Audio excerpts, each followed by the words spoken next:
I, Rohan Kanti Khan, head of the department, extend a warm and sincere welcome to each one of you to the distinguished lecture on game theory, understanding the science of strategic decision making. I would like to mention a few words about our department. The Department of Applied Economics aims to create a diverse, cooperative, and inspiring environment that fosters ethical and social consciousness among professionals in the field of economics, equipping them with the proficiency to face new challenges and achieve a cutting-edge state in the domain of economics. Currently, our department is offering two programs, BSc in Economics and MSc in Applied Economics. Now, it is my pleasure to introduce our esteemed speakers for today's event. We welcome Professor Krishnendu Ghosh Dostidar. He is Professor of Economics at Center for Economic Studies and Planning, Jawaharlal Nehru University, New Delhi. And we also welcome Professor Sukhendu Samajdar. He is Professor and Director, School of Applied Science and Technology, Maulana Abul Kalam Azad University of Technology, West Bengal. Thank you very much for accepting our invitation to deliver a lecture at this event. Without any further ado, I request Professor Sukhendu Samajdar to deliver the inaugural address of this event. Sir, the floor is yours. Thank you, Rohan. Welcome, Professor Krishnendu Ghosh Dostidar, and welcome, Sangeeta, and welcome our guests in the back, our technical end, Prem Kumar, and of course, welcome and good morning, guten morgen, buenos dias, bonjour, namaskar, to the members of the borderless learning community. I guess we have touched the 50 mark. I can see it on my screen, so half century is not bad, especially now that we are free to be on the physical mode. Anyway, this is an important event because this is the very first distinguished lecture series organized by the Department of Applied Economics of this university. I would take a moment to elaborate a little bit about this university. Maulana Abul Kalam Azad University of Technology was previously known as, and in many people's minds still known as, WBUT, West Bengal University of Technology, at WBUT. We have a misconception that mostly, if not only, technical courses such as engineering, computer science and engineering, IT and biotech, etc. are taught. And we would not have been wrong if it were maybe 5 years ago. In the last few years, especially during the pandemic time, this university has grown in size and diversity more than many, if not all, in this nation. Definitely in this state, I can vouch for that. And under the able leadership of this university, many courses, about 50, at least 50 to 60 odd new programs have been introduced. I personally have been involved in introducing about 10 odd programs, if not more. So now the transition from essentially an affiliating university to a complete university is reaching its culmination. It was essentially it kind of started this university as an affiliating university.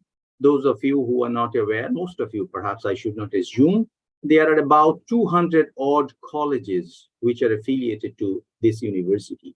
Any technical degree, such as engineering, technology, management, etc., with the exception of places like IIEST, Jadavpur University, and then a handful of autonomous, a handful of other places. Any technical degree that any technical colleges all are affiliated in the state, starting from the north, like Darjeeling, to the south near Sundarbans. The degrees are granted by this university, and the technical education is conducted under its aegis. So that was the history.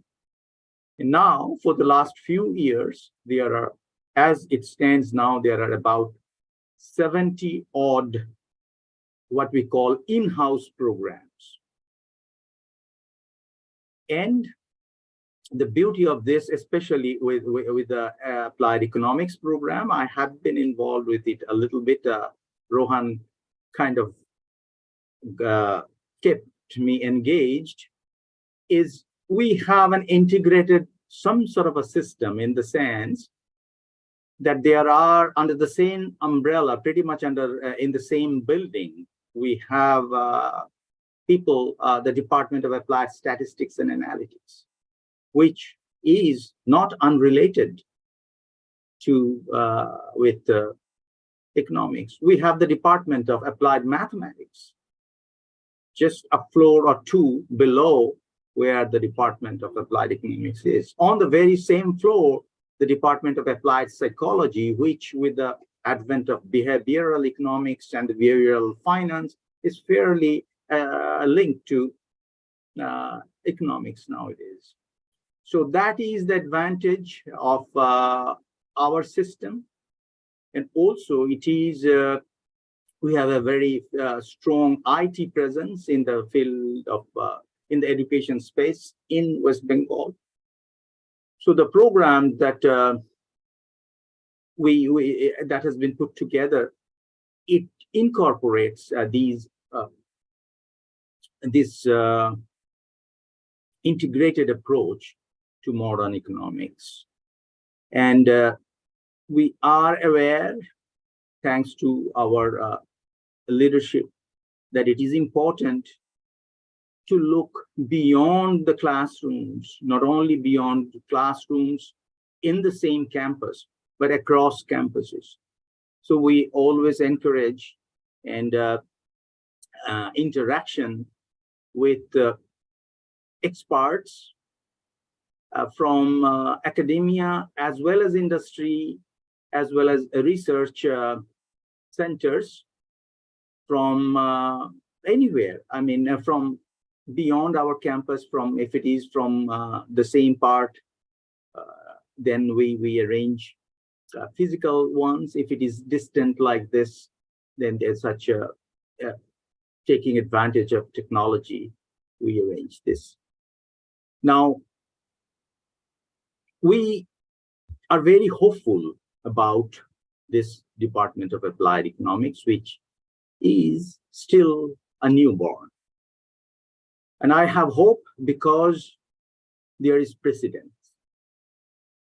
It was the year 2021, pretty much the peak of the pandemic.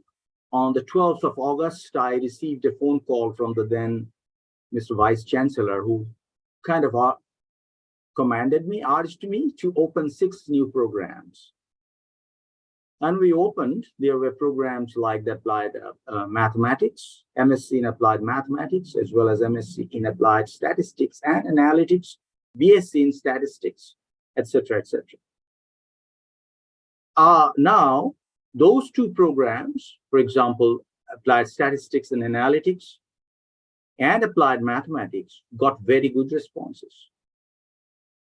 And we are pretty much established there. With in the very first batch, we had about, in the master's program, about 40 odd enrollments. The first batch has, for the statistics, has already graduated. All of them, I think, are placed. Now, 2, 3 have already they are pursuing their higher studies, PhDs abroad in decent universities in Europe as well as in the US. A few have been offered. There are some people who are doing projects, who have been doing projects and research associate in places like ISI. So that's kind of what we have experienced with the statistics program. Also with mathematics programs, we are doing not too bad. I mean, by we, I don't want to take any credit. It is the students and the teachers. From the mathematics programs, I think at least two papers have been accepted, have been considered in the regional science congress that was conducted. Some outstanding papers, both of them were chosen from this mathematics, applied mathematics program, MSc program.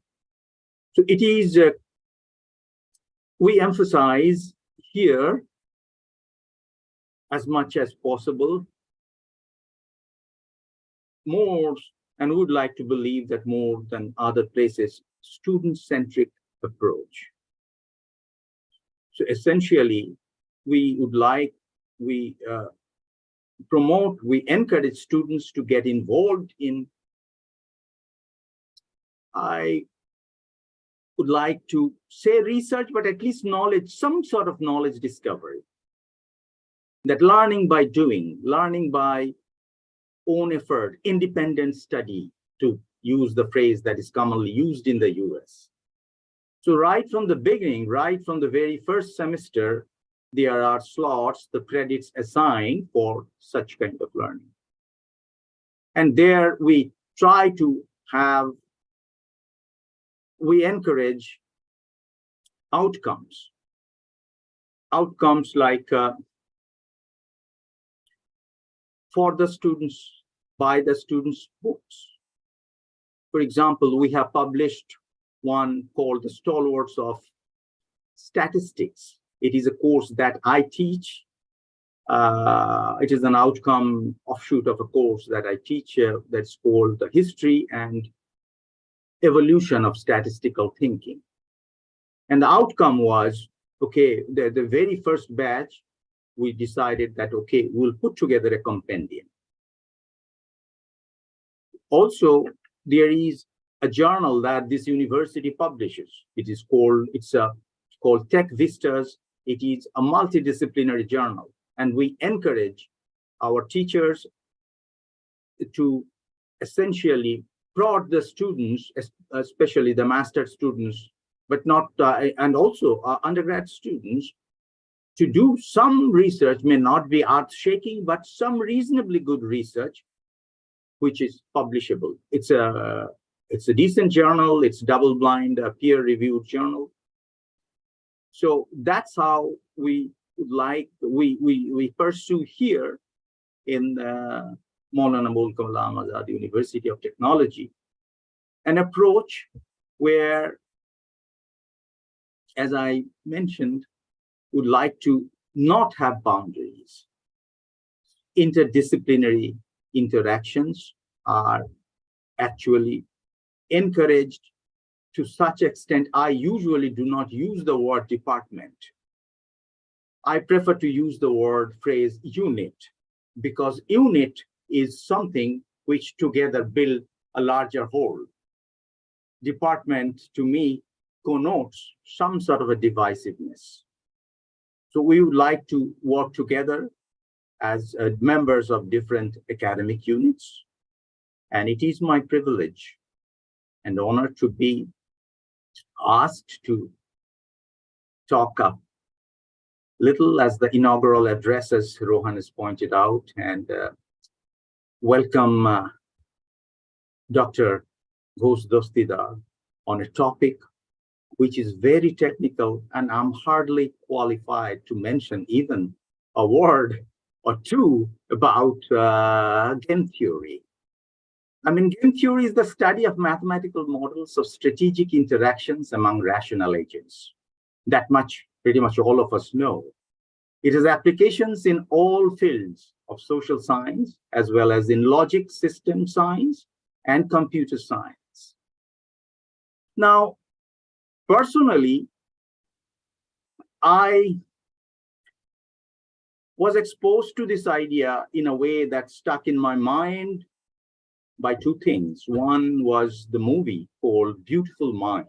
It was about John Nash, the role played very well by Russell Crowe.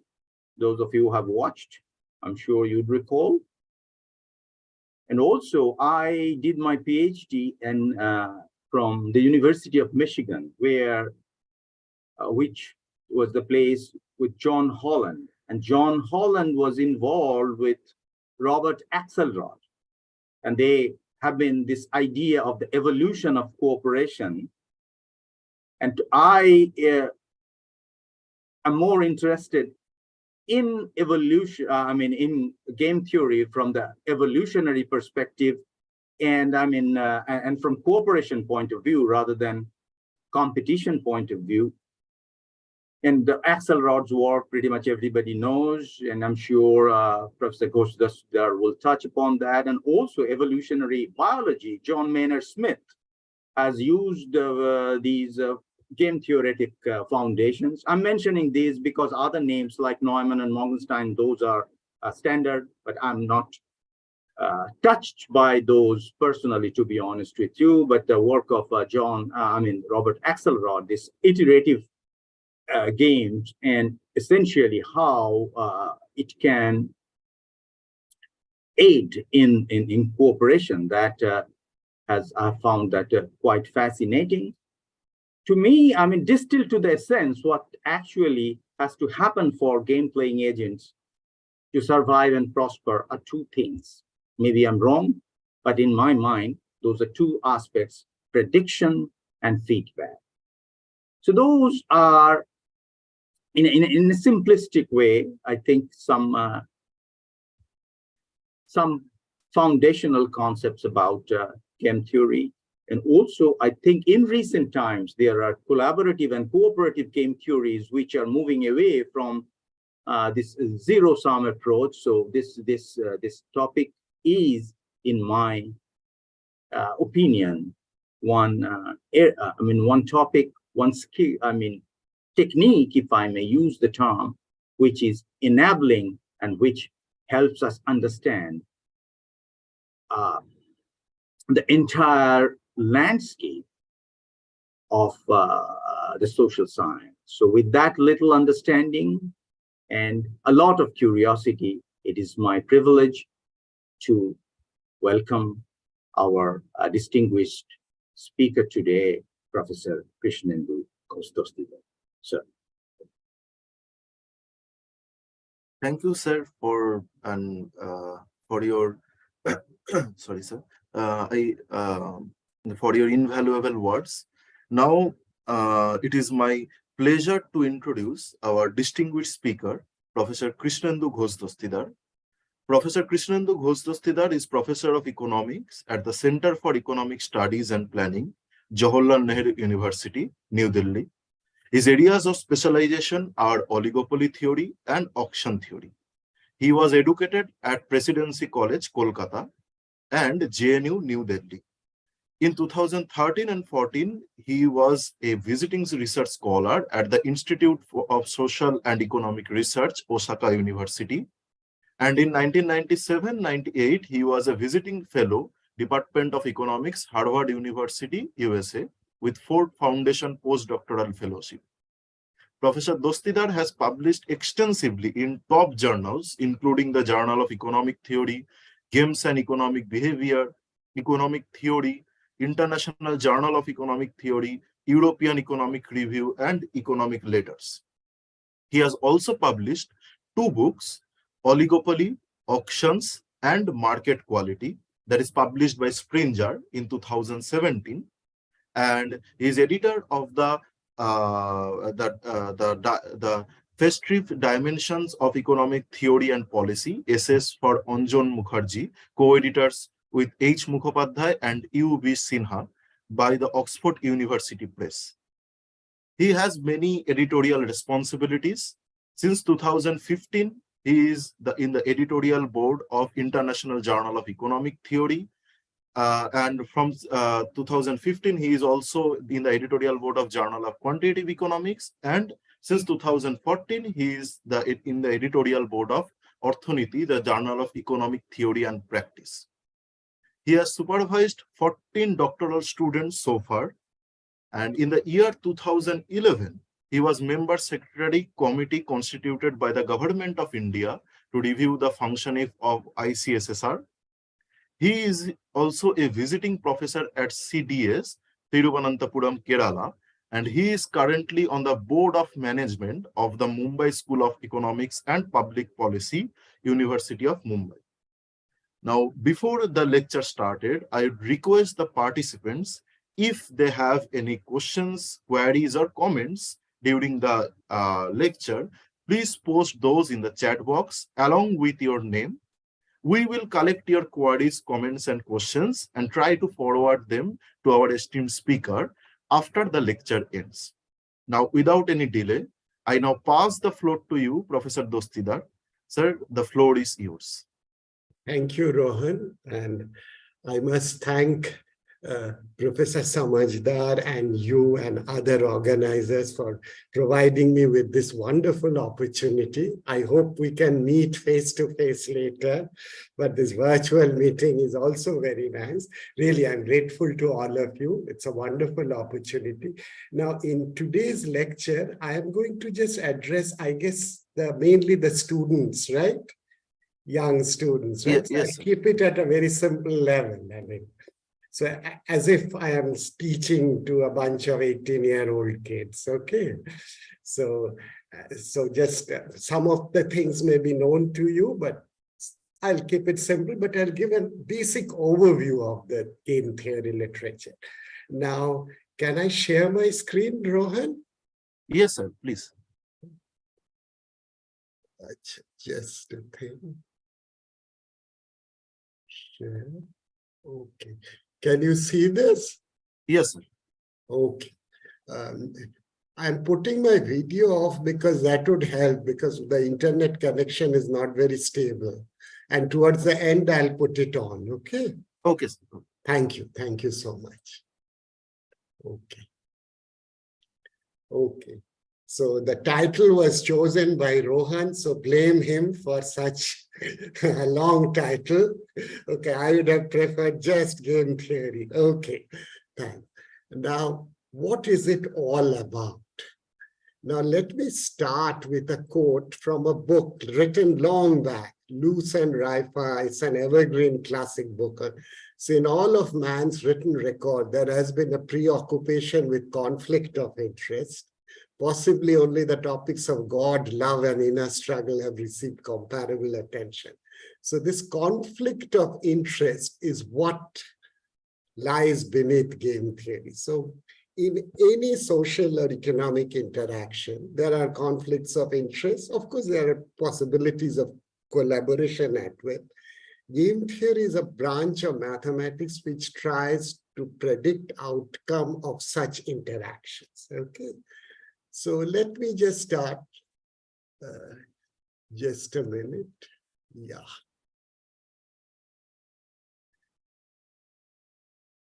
See, the physical sciences and technology, engineering, they claim to be the basis of modern civilization and modern life, right? Now, we social scientists discuss big issues of governance, democracy, social transformation, etc. The humanities, philosophy, literature, they claim that they revive your soul after it has been deadened to exposure to the physical and social sciences and to engineering. Now, where does the subject of games of strategy, often called game theory, fit into this picture? And why should we care for it? Now, by the way, we play games of strategy all the time without admitting it, with our parents, siblings, friends, enemies, and especially with our professors, okay? But don't be misled, because the term may often convey a little bit of a frivolous impression, but it's not frivolous. I mean, it is very important. For example, just to give you a few examples, drivers maneuvering in heavy traffic are playing a driving game. In auctions, agents who are participating, the bidders are playing a bidding game. A firm and a union negotiating next year's wages are playing a bargaining game. I mean, these are all examples of interactions which can be modeled as games. Now, when opposing candidates choose their platform in an election, they are playing a political game. And imperfectly competitive markets, examples say Coca-Cola and Pepsi, they're playing an oligopoly game. So when I say in brief, a game is being played whenever human beings interact. Essentially, game is nothing but an interaction. And as I said before, game theory is a branch of mathematics. So it essentially gives us a bag of analytical tools that helps us understand the phenomena we observe when decision makers interact. So games, loosely speaking, are nothing but an interaction. So people are interacting. What we get in the end depends on not only just what we choose to do, but also on what others choose to do and many exogenous circumstances. Now, game theory provides us with a tool to predict outcomes of such interactions. What will happen? Likely outcomes. Now, why do us, that is economists or social scientists in general, study games? Now, games are a convenient way in which to model the strategic interactions among economic agents. Many economic issues, in fact, almost every issue involves strategic interactions. But game theory is not just limited to economics. I mean, it can be, it is used heavily in political science, sociology, and as Professor Shamazdar mentioned, in evolutionary biology, in other cases also, in sciences also, okay? Now, let me first give you a brief historical overview. Where did it all begin? Now, the earliest predecessors were really the people who analyzed imperfect competition. Remember, most of my economic students, the young friends will remember they have done something called Cournot equilibrium. Now, Cournot was a French engineer who sort of dabbled in duopoly things.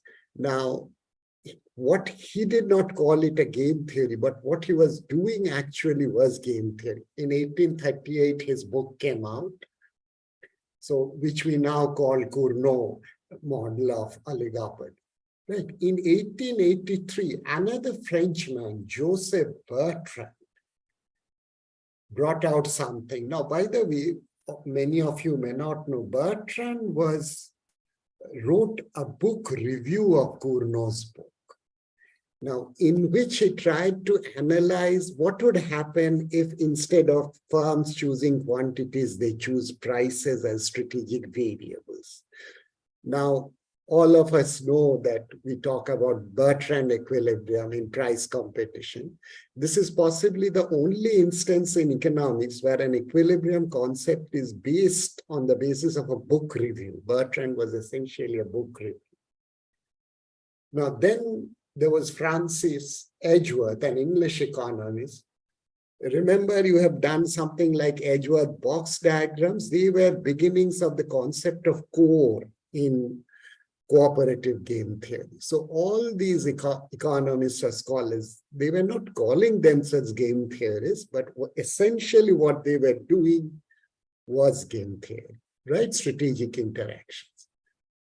Now, in modern times, before the World War, pre-World War, before the World War ended, let me put it, Zermelo in 1913 proved a very important theorem that the game of chess has a solution.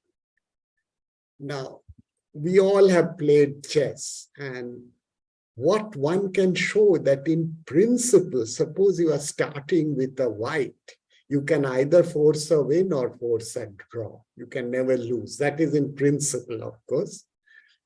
Human beings can't do that, but Zermelo proved that result. It's a very important result. Now, In 1920, John von Neumann, who was a polymath who dabbled in many things, including game theory, wrote a paper on Minimax games. It was a fundamental paper. I mean, von Neumann's name was mentioned by Professor Shamazda. And in 1944, the first textbook of game theory before the World War ended in 1945, Second World, came out, The Theory of Games and Economic Behavior. It's considered a classic, but nobody reads it nowadays because it's very abstruse. So von Neumann and Oscar Morgenstern. So you can say that was the beginning of modern game theory because the first textbook came. Now, post-World War, of course, game theory flowered and prospered. And all of you have heard the name of John Nash, who gave us the concept of Nash equilibrium. Professor Shamazda mentioned the film. In fact, there is a book by Sylvia Nasser. The film is based on the book called The Beautiful Mind. It's on the back, it's on John Nash. If you get time, please read it.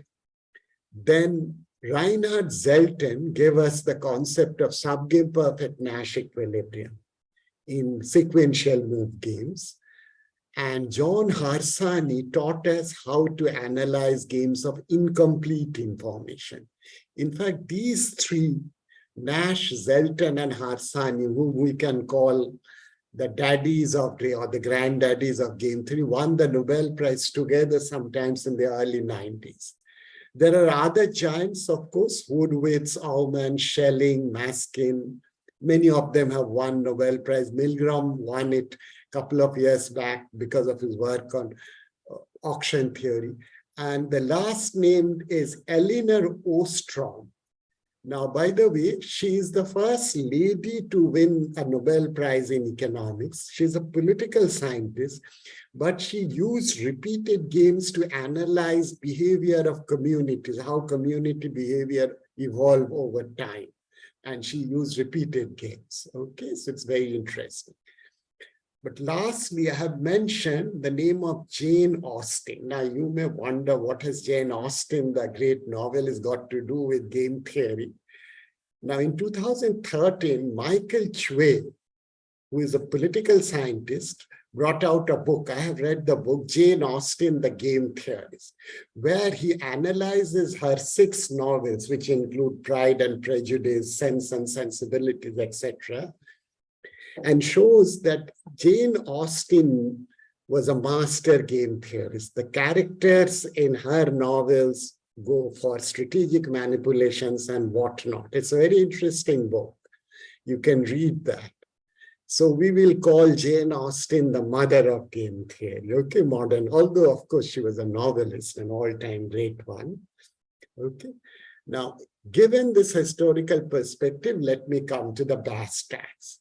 Now, there are 2 broad divisions of game theory. One is non-cooperative games, the other is called a cooperative game. So what are non-cooperative games? Those in which the sets of possible actions of individual players are primitives. Okay.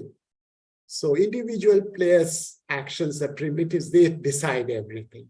Now, in a cooperative games, joint actions are permitted. So players can make binding commitments, sit together and think of some outcome. Now, which one is more relevant? Now, mostly we use non-cooperative games, but there are certain situations in which cooperative games become more relevant, and I will talk about it towards the end of my lecture, but most of my lecture will deal with non-cooperative games. Now, non-cooperative games have 2 forms of representation. So a game is nothing but an interaction. Think of a non-cooperative game, so where individuals go for their own selfish utility maximization. Now, any non-cooperative game can be expressed as represented as either in a strategic or a normal form or in an extensive form. Now, a strategic or normal form is nothing but a summary representation of the game where you mention who the players are, what are their strategy sets, and what are their possible payoff function. And in an extensive form games, you give more details. That is, who is moving when, what they know when they make a move, And we represent extensive form games in terms of game trees. You must have encountered them in your game theory or microeconomics courses. Now, the two basic ingredients of game theory are as follows.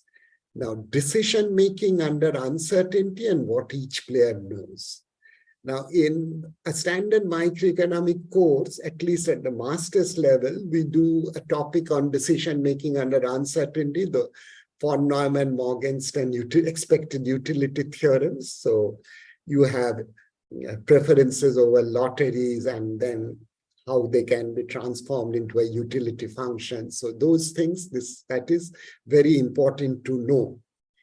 And the second thing, what each player knows. Now, what do I mean by knowing something? See, we all have an idea of what do we mean by knowing something. Suppose I say, I know. I say, I know topic X. Now, in game theory or in mathematical logic, knowing something is used in a specific way. So when you say you know something, it means the following four things, okay? Just let me, so knowledge, knowing something means if I know X, then X must be true. Now, what do I mean by that?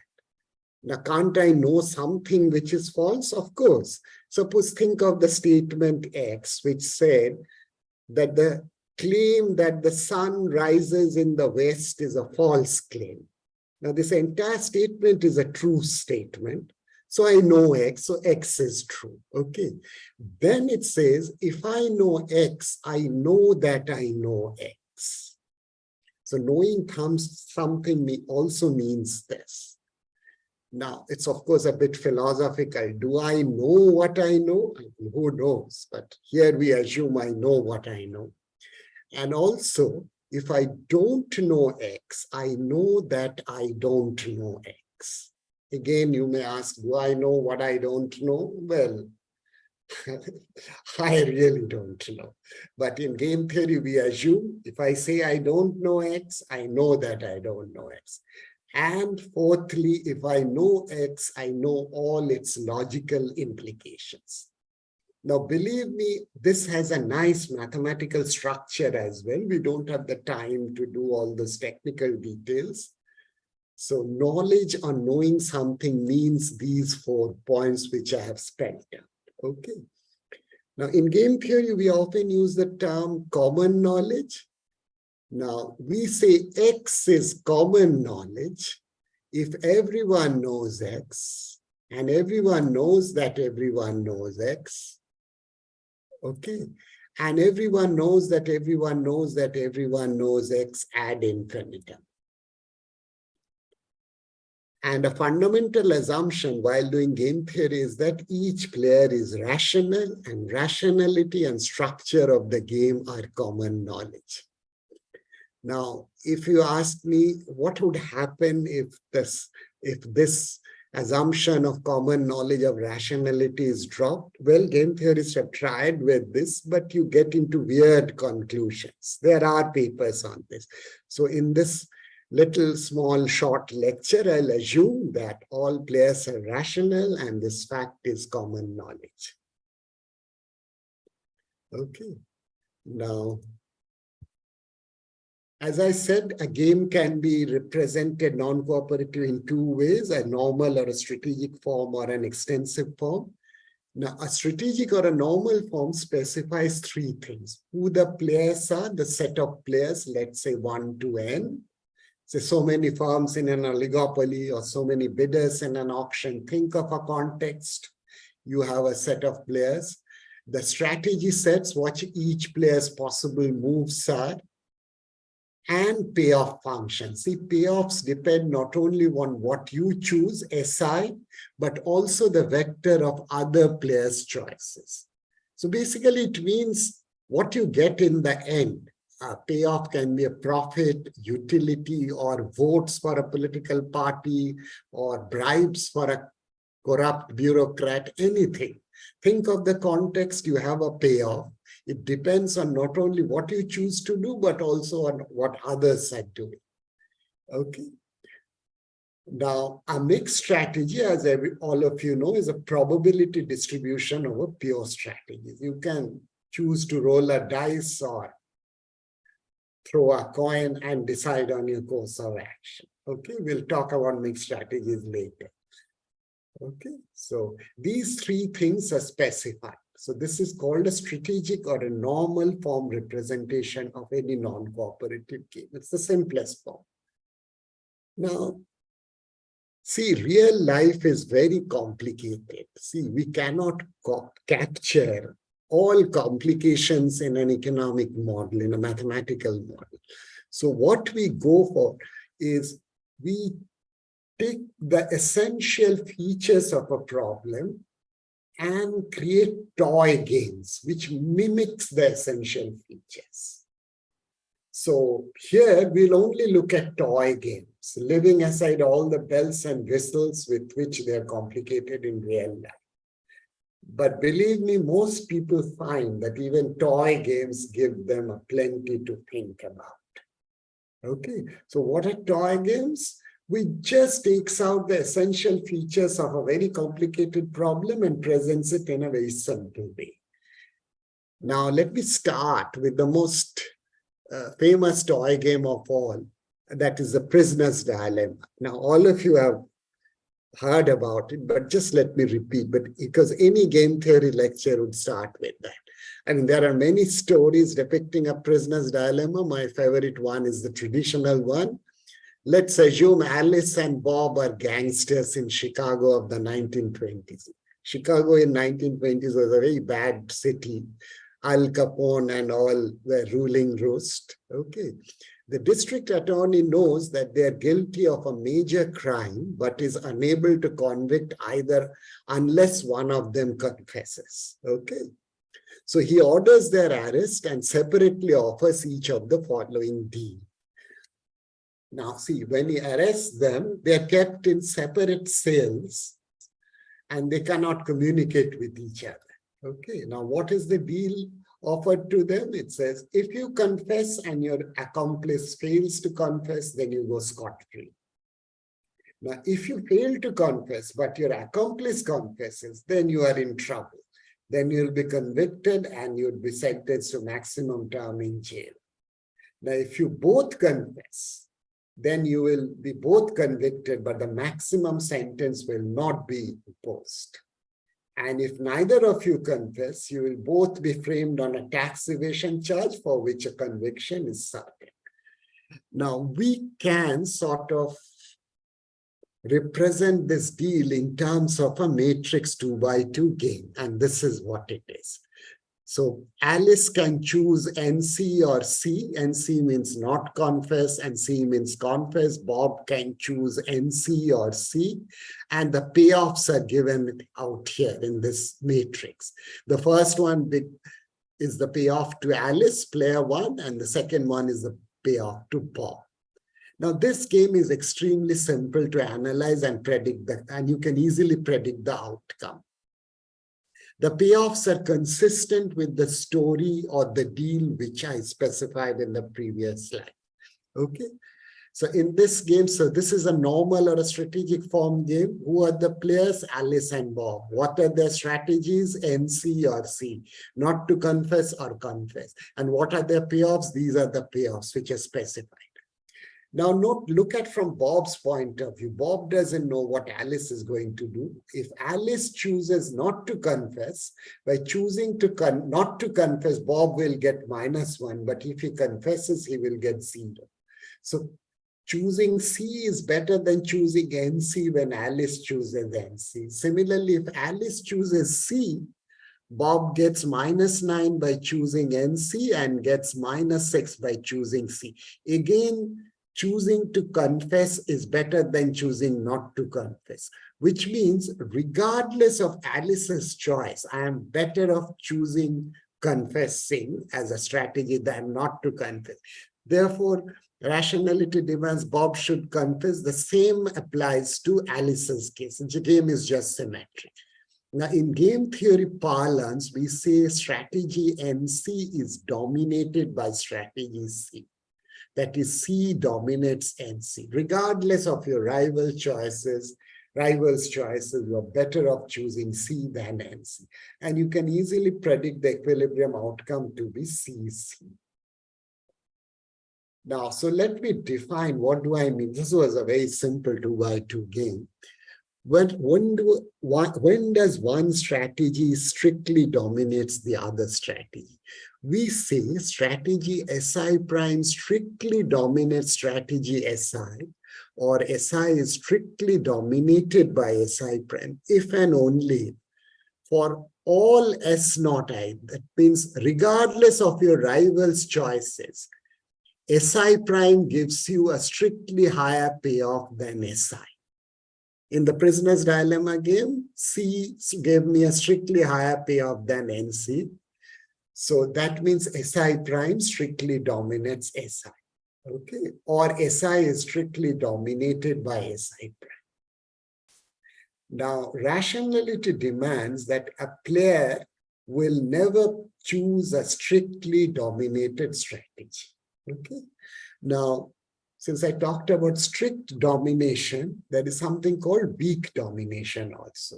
When do I see a strategy SI prime weakly dominates SI, or SI is weakly dominated by SI? And we say if and only if, irrespective of your rival's choices, for all S naught I, SI prime gives a payoff which is greater than equal to the payoff which I would get by choosing SI. And there is at least one of your rival's choices against which SI prime gives me a strictly higher payoff. Okay, in that case, we say SI prime weakly dominates SI, or SI is weakly dominated by SI prime. Take this game. In this game, for player 2, strategy L weakly dominates strategy R. Why? Because against, if one chooses U, L gives 3, R gives 3, same payoff. But if one chooses D, L gives a strictly higher payoff than R. L gives 2, R gives 1. So, which means the strategy L weakly dominates strategy R. Okay, so it's just, so now, there are other definitions. See, earlier I was comparing two strategies, say A and B, and was just checking, does A dominate B strictly or weakly or not? Now, suppose you have 10 strategies, A, B, C, D, and it goes on like that. Suppose it's the case A dominates B, A also dominates C, A also dominates D, A dominates everything else in your strategy set. Then we say strategy A is your dominant strategy, and that's what I have defined. So a strategy SID is a strictly or weakly dominant strategy for player I if and only if SID strictly or weakly dominates all other strategies of player I. Now, hence, a strategy profile S1D, S2D to SND is a dominant strategy equilibrium if and only if SID is a dominant strategy for all player I's. So if you have a game may not have a dominant strategy equilibrium where all players have dominant strategies. Suppose you have 4 strategies, out of which one is a dominant strategy. It means it dominates everything else. I have 9 strategies, out of which one is dominant. And both of us choose the dominant strategy, and that can be shown to be an equilibrium. Then we say such an equilibrium is a dominant strategy equilibrium. In the prisoner's dilemma game, which is very simple, 2 players each having 2 strategies, CC is a dominant strategy equilibrium. Now, in the prisoner's dilemma game, it was a case of strictly dominant strategies, right? Now, what I'll give you an example of a weakly dominant strategy equilibrium from the world of auctions. Okay. Now, just to give you the story on auctions, now, 3 years back, Milgrom and Wilson won the Nobel Prize on auction theory. Now, what is an auction? You all have an idea. Think of a seller with an indivisible item up for sale. say a painting or a piece of jewelry or house, and there are say 10 or 20 potential buyers who are bidding for it. Now, in a standard auction, the highest bidder wins. And how much will he pay? Now, that depends on the auction format. Now, historically, all over the world, 4 basic types of auctions have been practiced. I mean, auctions have been there since time immemorial. There are historical evidences of that. Okay. The first thing is called a first price seal bid auction. What is that? Suppose you are a seller and with an indivisible object, think of it as a painting, and there are say 100 potential bidders or buyers. In a first price seal bid auction, what happens is each bidder writes their bid in a sealed envelope and submits it to the seller. So when you are bidding, you don't know what others are bidding. It's like a simultaneous move game. The seller then opens all the sealed bid envelopes and checks out who is the highest bidder, gives the object to him at a price quoted by him.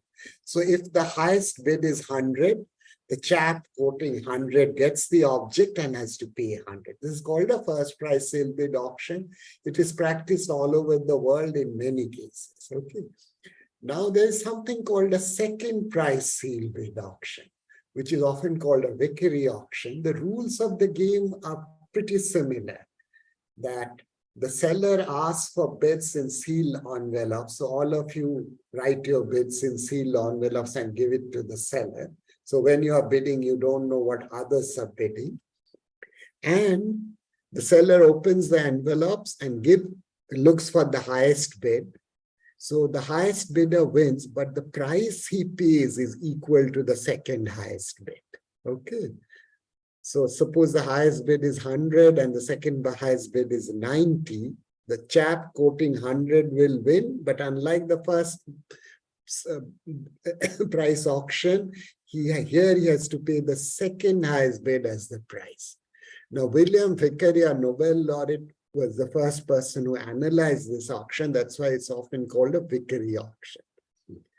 And English or an ascending auction is as follows, very quickly. As the name suggests, it's originated in England. See, this is what we see in movies and in many places. See, the bidders are orally cry out bids. So I say 100, you say 150, somebody say 200, and then the auctioneer, it says, the going price is 200, anybody willing to outbid it. If nobody outquotes this number, then the person quoting 200 gets it. It's called an ascending auction because the prices rise. I mean, English auction houses like Christie's and Sotheby's have been selling this item for the past 250 years using this auction. Like paintings by Dali and everybody, Picasso, are being sold this way. Princess Diana's jewelries, John Lennon's guitar, everything. Okay, it's very commonly used. And lastly, the Dutch or the descending auction. What's a Dutch or a descending auction? As the name suggests, it originated in Netherlands. Now, what here happens is that the seller starts with a high price. He says the price is 100. Is anybody willing to buy it? If none of you put up your hand, seller will lower the price and keep on lowering it until such time when one of you puts up your hand and say, okay, I'm willing to buy it at this price. That's why it's called a descending auction, because the price is coming down. And as soon as one of you puts up your hand or press a buzzer, you get the object.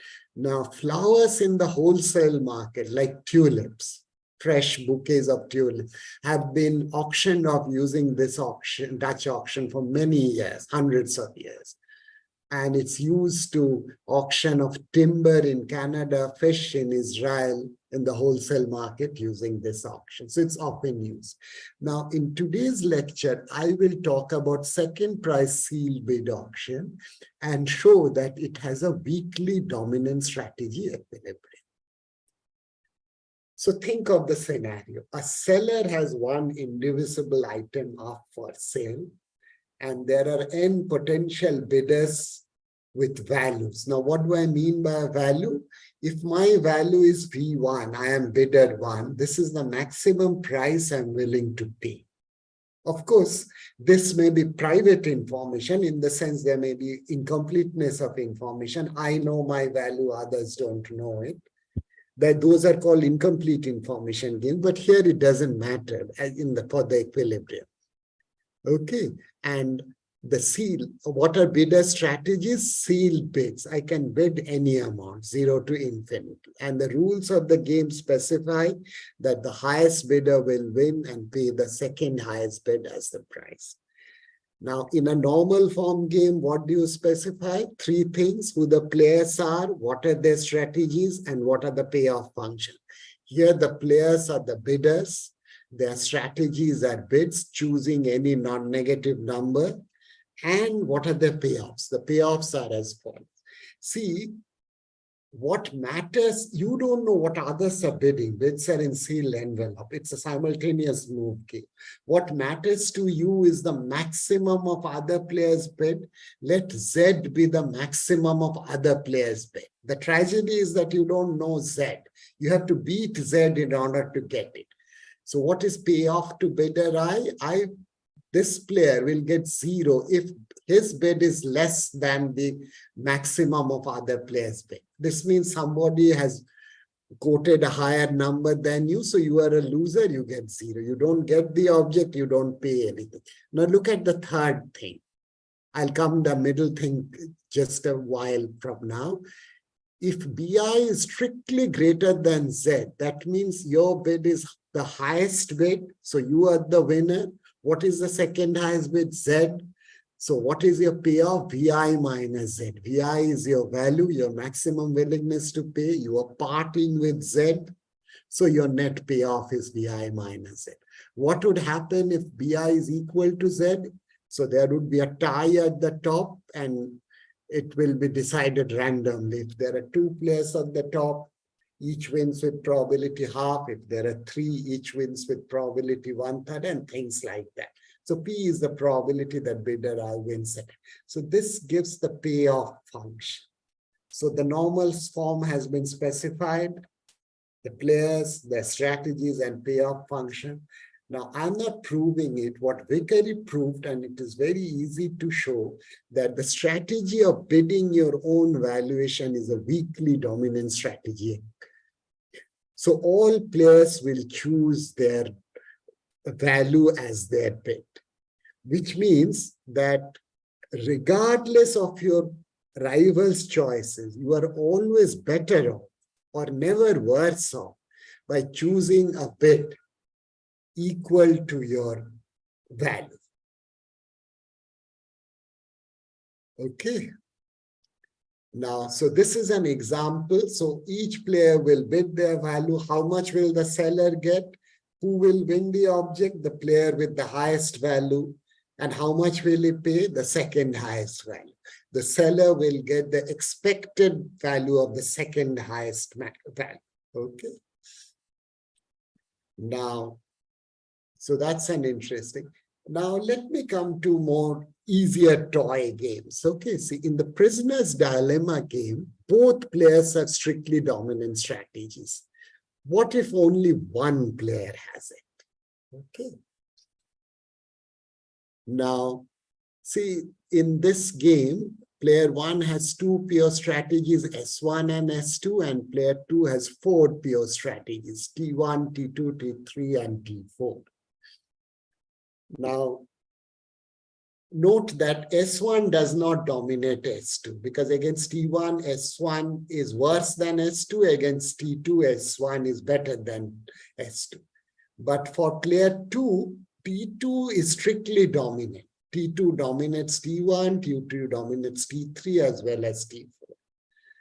Now, rational players will never choose dominated strategies. So therefore, player 2 will always choose T2. Now, player 1 knows that player 2 is rational. Rationality is common knowledge, so he will choose T2. So therefore, I have two choices, either S1 or S2. Therefore, I should choose S1 because that gives me 5, S2 gives me 4. Therefore, the equilibrium that you would predict is S1 T2. So you are just using the fact that players are rational and rationality is common knowledge. Now, what if there are no dominant strategies? So in this game, there are no dominant strategy. You can't say S1 is a dominant strategy or S2, or neither can you say over the T1, T2, nothing is dominant. However, there is something out here. For player 2, T2 strictly dominates T3. Why? Because against S1, T2 gives me 7, T3 gives me 4. And against S2, T2 gives me -1, T3 gives me -2. So regardless of player 1's choices, I am better off choosing T2 over T3. T2 does not dominate T1, so T2 is not dominant strategy, okay? But T2 certainly strictly dominates T3. So while as of now, just looking at this game, we don't know what player 2 will do, but we can certainly say about something he will not do. He will not choose T3. See, a rational player will never choose a strictly dominated strategy. T3 is strictly dominated by T2. So player 2 will never choose T3 in this specific game. Now, player 1 knows that player 2 is rational because rationality is common knowledge. Hence, he will not choose T3. So we can, as if imagine this column, the last column doesn't exist. So the truncated game will look like this. So player 2 has only 2 strategies, T1, T2. Player 1 has 2 strategies, S1. Now, in this truncated, shortened game, S2 now dominates S1 because against T1, S2 gives 5, S1 gives 4, and against T2, S2 gives 5, S1 gives 2. So therefore, in this truncated game, player 1 should choose S2. So 2 knows that 1 will not choose S1 in this truncated game, and so he will choose S2. Therefore, the game will now look like this. You can delete this row S1. And so 2 has 2 choices, T1 and T2. It's clear he will choose T1 because that gives him 5, T2 gives. So you can predict that the equilibrium outcome would be S2 T1.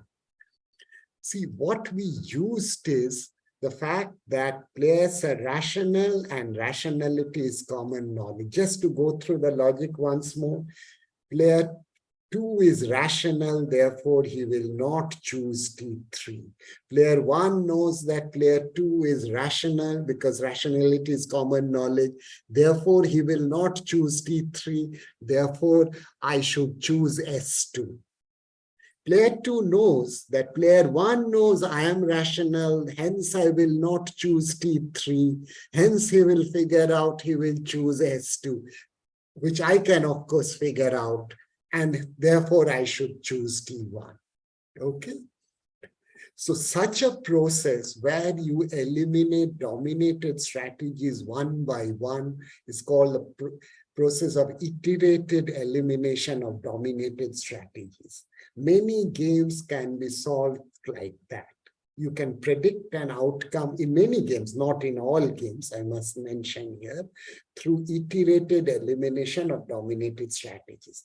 Now, think of a game which has a dominant strategy. It is very easy.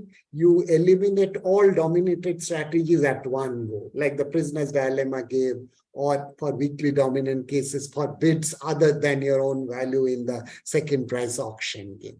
But there may be instances where you can eliminate one by one, truncate, okay, he will not choose this, therefore the game looks like that, therefore I should choose this or not do this. And of course, the other guy can figure that out, and you finally arrive at an outcome. This process, many games can be solved like this, and such games are called dominance solvable games.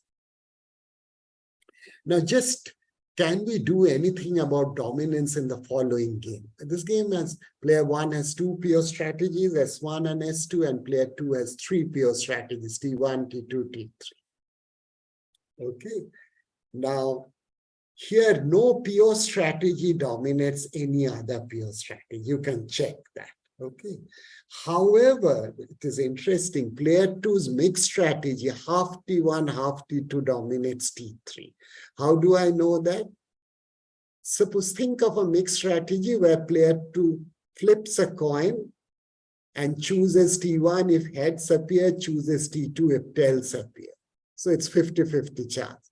Now, if player 1 chooses S1, such a mixed strategy would give you 10 with probability half and 0 with probability half. You'll get an expected pay of 5. How much would a choice of T3 give you? 3. So this mixed strategy is better than the pure strategy T3 when player 1 chooses S1. Now, when player 1 chooses S2, this mixed strategy again gives me 5. With probability half, I'll get 0. With probability half, I'll get 10. So I get a pay of 5 expected. And T3 gives me 3. So regardless of player 1's choices, I'm strictly better off choosing a mixed strategy, half T1, half T2, than the pure strategy T3. So this is an instance where no pure strategy dominates any other pure strategy, but a mixed strategy does. It is possible. Now, of course, in game theory, we make an unreasonable assumptions. Players can have immense computing power. So player 1 knows that player 2 is rational. Rationality demands that T3, being a strictly dominant strategy, shouldn't be chosen. So you are in this 2x2 game, S1, S2, T1, T2. And in this game, S1 becomes a dominant strategy and player 2 therefore should choose T1. It's the same process, iterated elimination of dominated strategies. I just use mixed strategy to show there can be instances where a pure strategy doesn't dominate, but a mixed strategy. If you use mixed strategy, it can. Okay. Now, such types of games where you arrive at an equilibrium outcome through elimination of dominated strategies are called dominance solvable games. Many games are dominance solvable, many games are not. Okay. Now, in the example so far, we eliminated strictly dominated strategies. Now I'll give you an example on elimination with weakly dominated strategies. Okay, now it's an interesting game. Suppose I ask all of you to play this game. Now, suppose there are 10 of you. Now I say you can quote any integer between 1 to 21. So when you are quoting, you don't know what others are quoting. So you choose any integer. And then I say the person quoting the integer closest to 2/3 of the average gets a prize, a huge prize, $1,000. And if there is a tie, the prize is divided equally among the tied players. Now, how would you play this game being a player? See, what would happen? Suppose you quote 2, somebody else quotes 5. So I will get 10 such quotes. I will add them up, take their average, compute 2/3 of the average, and then see which is the guy closest to either from the left or the right to 2/3. So the absolute value of the distance between his quoted number and 2/3 of the average is this one. I'll give the prize to that chap. This game is called Guess the Average. But strange as it may sound, this game is dominance solvable through iterated elimination of weakly dominated strategies. Now, I'll just give you quickly. So a little bit of technicality is required. So let for all I, Wi0 be Si. Si is your original strategy set, which is S1, 1 to 21, the set of all integers from 1 to up to 21. And for t greater than 1, let Wit denote those strategies of player I that survive T8th round of elimination of weakly dominated strategy. So suppose think of a scenario where in each round you eliminate weakly dominated strategies. In the earlier games, we eliminated strictly dominated strategies. Now suppose you're eliminating weakly dominated strategies. Okay, so WIT would be after the 10th round, how many remain? Okay, so before eliminating anything, WI0 is your original set of strategies, 1, 2, 3 up to 21. Now think of it, you as a player would argue like this. See, I have the choices to quote 1, 2, 3 up to 21. All players have this choice. So what is the maximum each player can quote? 21. So therefore, what is the maximum possible average that can happen? 21. What is 2/3 of 21? 14. So the maximum possible 2/3 of the average is 14. So is there any point in quoting any number above 14? There is no, because you can show technically the choice of 15 or 16 or 17 is weakly dominated by choice of 14. So there is no point in quoting 15. So you eliminate the numbers 15, 16. It's all in the mind. So I will not do this. And you know that others will not also choose it. After doing that, so what remains is 1, 2 up to 4. Then you will say, okay, hang on. It's not just me. Others are smart enough. They can figure this out. So the maximum possible average is now 14. Now 2/3 of 14 is 9 1/3. So there is really no point in quoting any number from 10, 11, 12, 13, 14. Because 9 is closer to 9 1/3 than 10, 11 or 13 or 14 is. So there is no point in quoting anything above 10. It's all happening in the mind. So everybody can delete the numbers above that. And it goes on like that. Okay, then in the second round, it's happening in the mind. It's a mind. So what will happen is at the end, everybody will quote 1. That will remain after iteratively eliminating all the weakly dominated strategies. By the way, here I am eliminating weakly dominated strategies, not strict. So this game, guess the average, has a nice outcome. Everybody would get quote 1 and share the prize equally. Very nice, equitable outcome. Okay, strange as it may sound, it's dominance solvable. Now, there is something else also, say the chairman's paradox. Okay, you take it as a take-home exercise. I'll just give you the story. So suppose there is a committee of 3 persons, 1, 2, 3. Their task is to choose an alternative between alpha, beta, gamma by voting. Okay. I mean, it's a democratic environment, the majority wins. However, if there is a tie, player 3, who is the chairman, his vote counts. So whatever he chooses wins. Okay. So that's why he's the most powerful man in this. So now, but let me give you the preference ordering. Player 1 strictly prefers alpha over beta and beta over gamma. These are some alternatives, okay?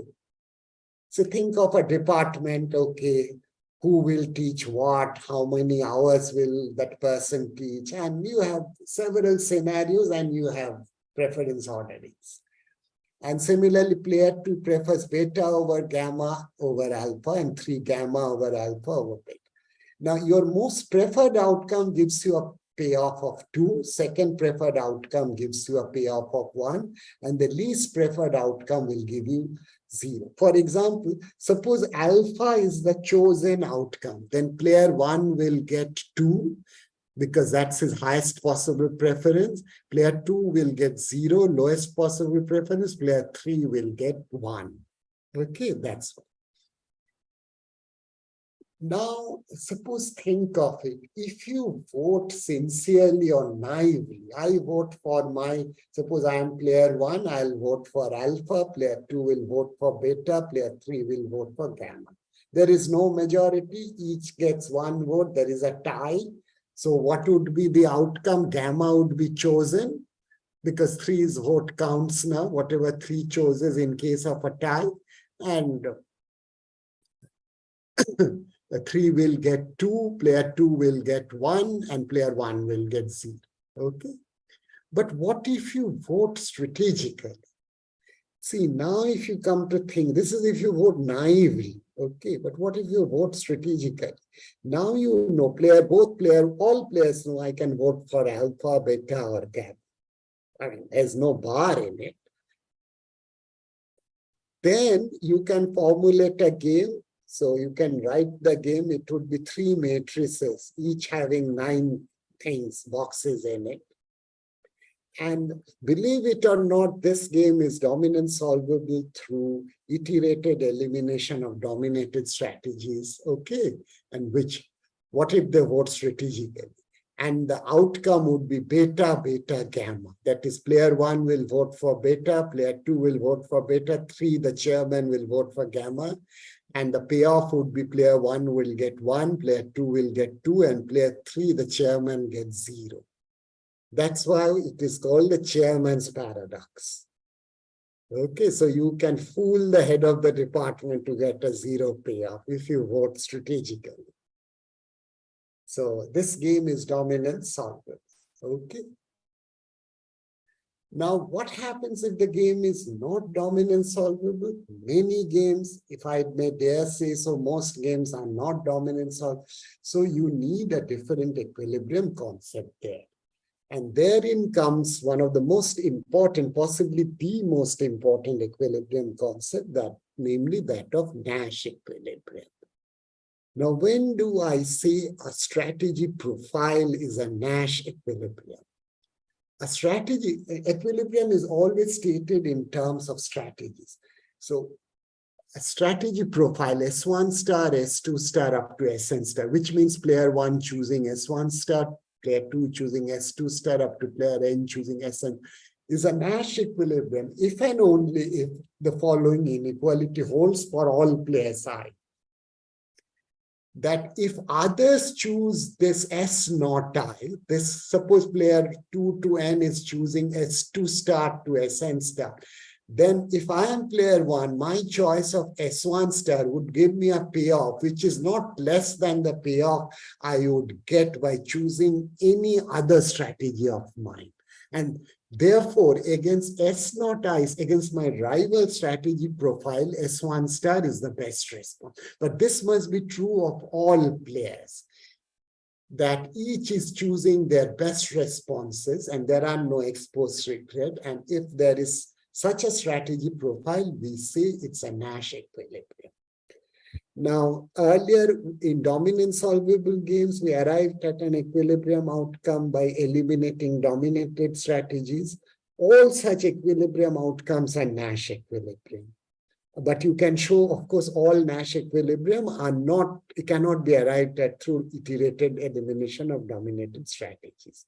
But so dominant strategy equilibrium or equilibrium arrived at through elimination of dominated strategies are Nash equilibrium. This is possibly the most famous equilibrium concept in game theory.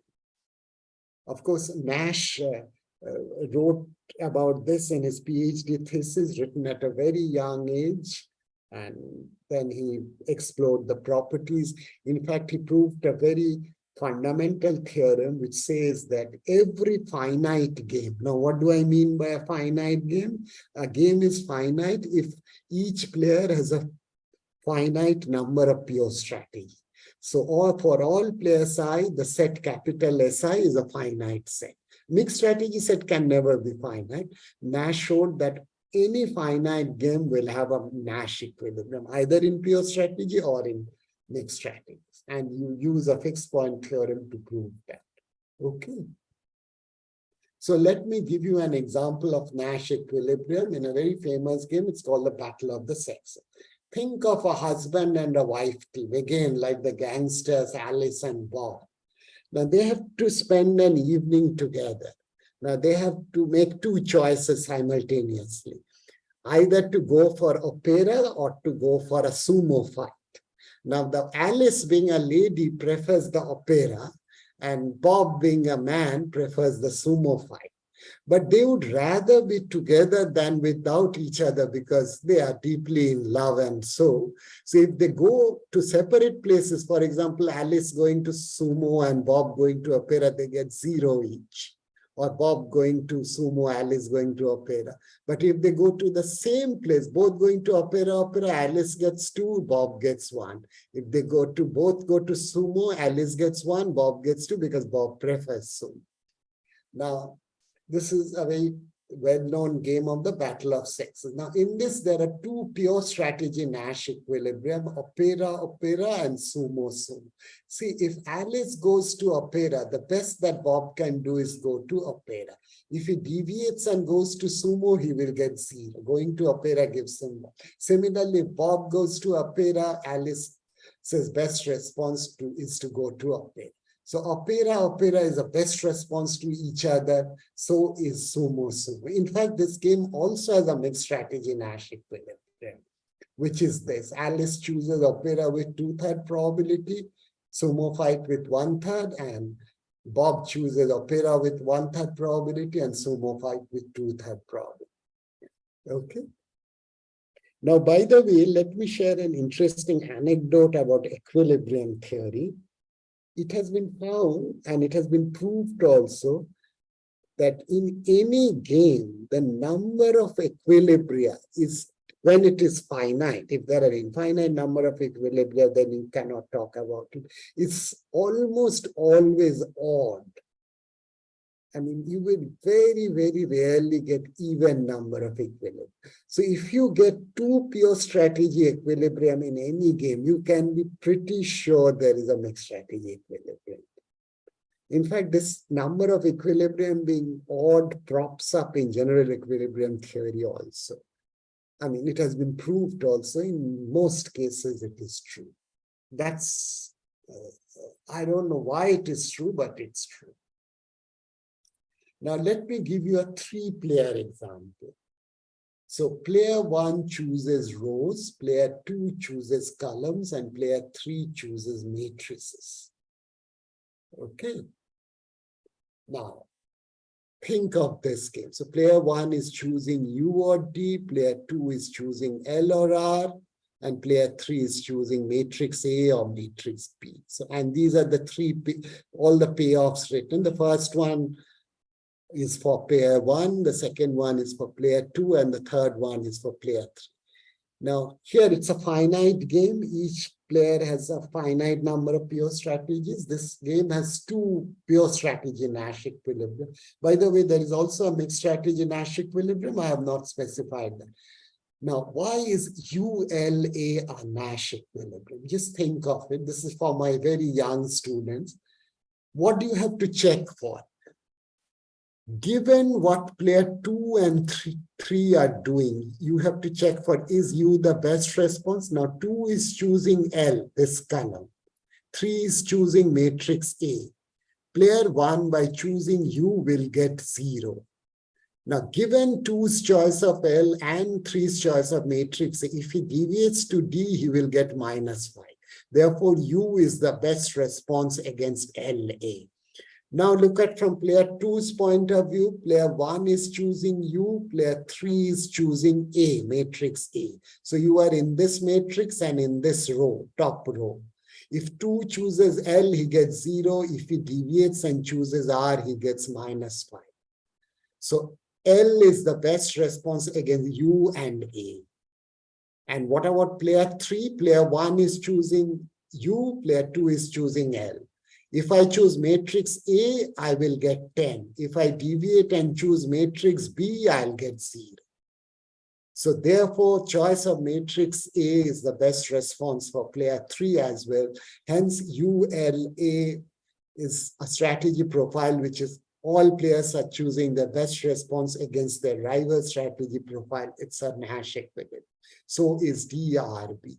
All you have to check for is, given other strategic profile, what I am getting by choosing this, and do I gain by unilaterally deviating? If I do not gain by unilaterally deviating, I am doing fine. I'm choosing my best response. When I say gain, I do not get a strictly higher pair. Okay. Now, Nash equilibrium is used in economics and in many, many models. So take the case of Bertrand equilibrium, two firms producing homogeneous product. The demand function is given by dP equals 10 minus P. Let's say the cost per unit of production is ₹2. Firms choose prices P1 and P2 simultaneously. And in this game, the firm quoting the lowest price gets the entire demand, the other gets nothing, because the products are perfect substitutes. It's a homogeneous product market. And in case of a tie, they share the demand equally. So payoffs are profits. So if you quote PI and your rival quotes PJ, this is the payoff going to player I. If your price is lower than your rival's price, then you get the entire market, and this is going to be a payoff, the first line. Now, if your payoff is equal, price is equal to your rival's payoff, you share the demand equally, this is going to be a payoff. And if your price is higher than your rival's price, then you get 0. Now, one can show the Nash equilibrium of this game is 2-2. That is, both firms will choose a price of ₹2 in equilibrium and earn 0 profits. This is called Bertrand paradox. It's called a paradox because there are just two firms, but cutthroat price competition leads to 0 payoff for both. It's similar to the prisoner's dilemma in the sense undercutting up to the marginal cost, which is 2, is a dominant strategy. Okay, so it is similar to that. But there is just one equilibrium in this very simple model. Okay.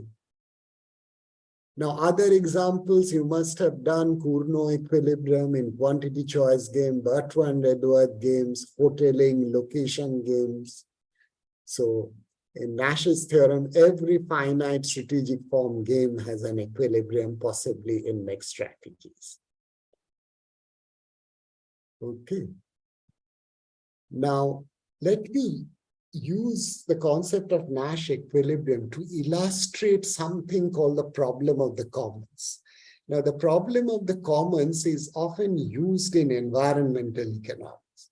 It says that if citizens respond only to private incentives, then public resources tend to be overutilized. I mean, the fishing resources of the oceans are an example. All countries overexploit, they go for their own private maximization of profit business, and the fishing resources in oceans and other things also are being depleted over time. So we can sort of tell the same story in a toy game. Think of a village and where there are end farmers. So each summer, all the farmers graze their goats on the village green. Okay, so let GI be the number of goats owned by the ith farmer, and capital G be the total number of goats. And let's see be the per unit cost of buying and caring for the goat. Now, VG is the value to farmer per goat. Now, VG is strictly decreasing in G. The idea is if the number of goats, total number of goats or cattle, whatever it is, goats is just an example, go up, since the village green has only so much of grass, they are less well fed, so they are not healthy, so their value comes down. So they can't produce that much milk or whatever, so their value come down. And we assume V prime and V double prime are less than 0. So during the spring, farmers simultaneously choose how many goats to own.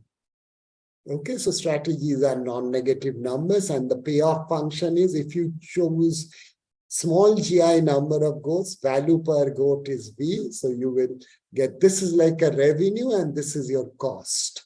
Because small c is the per unit cost of caring for the goat. It's almost like a Cournot thing. So let the Nash equilibrium be G1 star to Gn star. At a Nash equilibrium, it's like a Cournot game. The first order condition, if it's satisfied, you will get this.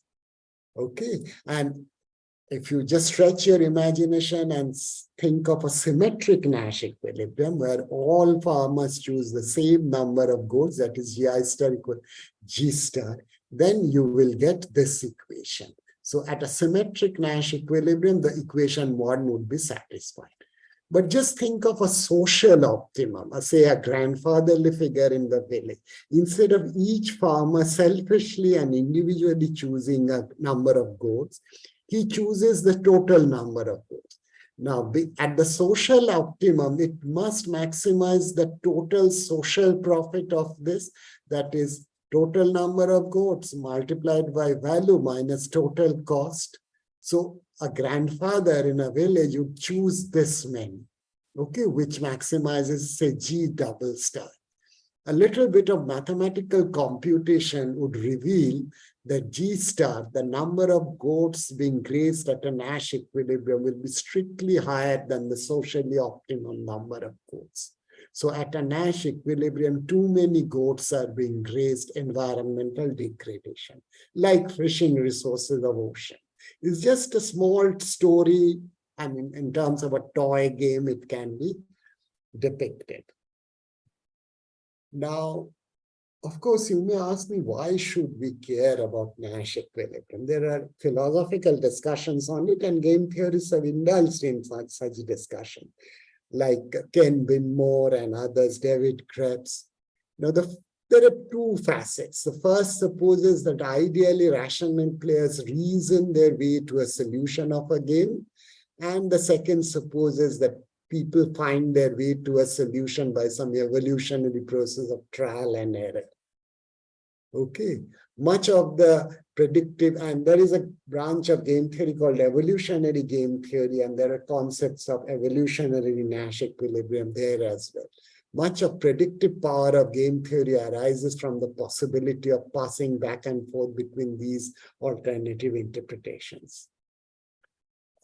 And you may also ask me justifiably, does mixed strategy randomizing make sense? We don't flip a coin and take a decision or roll a dice.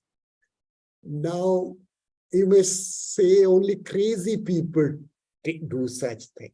But believe me, actually, when you act, you are acting in many cases as if you are randomizing. Okay. Now, Ken Binmore, a very famous mathematician and game theorist, was once advising a package. The reference is in Binmore's book. I have forgotten the reference. Package holiday company on a regulatory matter. Now, his model and game theory predicts that such a company should use a mixed strategy in the pricing game it has to play when the demand for vacations proves to be unexpectedly low. Now, I have read this in Binmore's book. However, when Binmore asked a senior executive whether his company actively randomized their prices last year, he reacted with horror at such an outlandish suggestion. So then the executive was asked, why were his prices for similar vacations so very different? His answer was instructive. You have to keep the opposition guessing. So actually, he was indeed using a randomized strategy. His answer showed that he understood perfectly well that why game theory sometimes recommends use of mixed strategies. Now, what the senior executive didn't want to face up to is that his company's method of setting prices was essentially a randomizing device. That's what I said. Often we behave as if we are choosing that. I mean, it's not, nobody cut any cards, nobody rattled a dice box, but your action is almost equivalent to choosing a randomized strategy. In fact, there is a very well-known paper by Ignacio Palacios, who had appeared in Review of Economic Studies long back. See, it analyzes data from more than 1,400 football, soccer penalty shots. See, in a penalty shot, there are two players, one goalkeeper and one the shooter. Now, know that any goalkeeper will tell you he has to decide whether to dive to the left or to the right. Okay, he has two choices essentially. And the shooter has 2-3 choices, whether to shoot to the left with the ball or to the right or above the head of the goalie. Okay. Now, in fact, this data reveals that players were actually choosing mixed strategies. They are behaving as if they're choosing mixed strategies. And Wimbledon services have serves by great Wimbledon players in Wimbledon matches have been analyzed, and there also it has been shown players behave as if they're choosing mixed strategy, just to keep the opponent guessing. So mixed strategies are not as crazy as they would appear to be so. By the way, Rohan, how much time do I have? Sir, it's upon you, sir. Okay, so because I've spoken for more than an hour, I think I'll now curtail it. Now, I haven't talked about sequential move games and extensive form games. There are many games where there are sequential move games, where players move one after the other. And there you specify all these things, the set of players, the order of moves, the payoffs, what player choices are when they move, what player, each player knows when he or she makes some things like. Typically, such things are represented by game trees. Now, in sequential move game, there are games can be of perfect information or of imperfect information. Now, I am not going into the technicalities, although I have. So, and you can have backward induction equilibrium outcomes or subgame perfect equilibrium outcome, which is due to Zelton. Okay, but this time is too short. So let me just give you a Rubinstein's bargaining model, just an idea. See, suppose, imagine just a story. There are two players bargaining over a pie of size unity. So a cake of size unity, how to divide the cake. Now, in Rubinstein's story, it is as follows. Player one first makes a proposal. Okay, half for me, half for you, or 2/3 for me, or 1/3 for you. Then player two has to say yes or no. If he says yes, the proposal floated by player one is accepted and the game ends there. Suppose 2/3 one. But if player two says no, then the game spills over to the next period. Now, in the next period, it is player two's chance to make a proposal. Okay, the division is this, half, 1/3, 2/3, whatever. And then player one says yes or no. If he says yes, the proposal is implemented. If he says no, the game spills to the third period, where now player one has to make a proposal. Okay. So player one makes proposal in every odd period, player two in every even period. And as soon as somebody says yes, the game ends.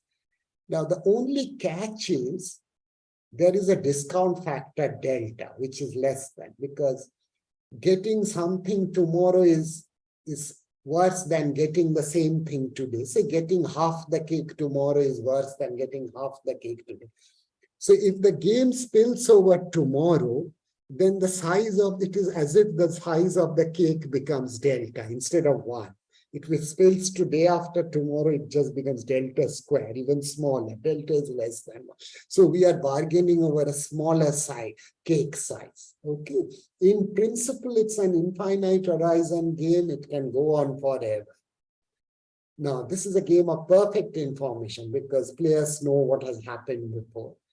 Now, Rubinstein's remarkable result is that there is a unique subgame. Now, subgame perfection was introduced in the literature by Reinhard Zelton. It shows it must not only be a Nash equilibrium for the entire game, but the relevant strategy profile must be Nash for each subgame. Of course, I don't have time to discuss everything.